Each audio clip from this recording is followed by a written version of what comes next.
Seorang remaja tewas mengenaskan usai terlibat aksi tawuran yang terjadi di Jalan Yusuf Singadekane, Kecamatan Kertapati, Palembang.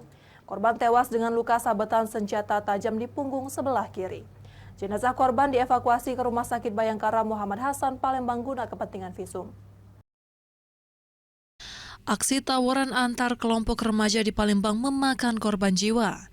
Muhammad Putra Alam, remaja 19 tahun warga Loreng Remiva, Kecamatan Kertapati, Palembang tewas mengenaskan usai terlibat aksi tawuran yang terjadi di Jalan Yusuf Singadekane, Kecamatan Kertapati, Palembang Jumat dini hari kemarin.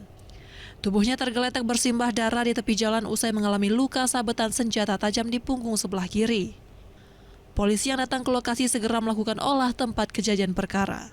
Sementara tim Inafis Polrestabes Palembang langsung mengevakuasi jenazah korban ke Rumah Sakit Bayangkara Muhammad Hasan, Palembang guna kepentingan visum et repertum. Menurut pihak keluarga, sebelum kejadian korban sedang tidur dan berada di rumah. Namun saat malam, korban diajak oleh teman-temannya untuk mendatangi lokasi tawuran. Kalau menurut informasi dari keluarga juga, tapi tidak bisa disebutkan kan, yang meninggal ini karena tawuran katanya. Keluarga mendatangi lokasi itu sudah terkapar, sudah dalam keadaan meninggal.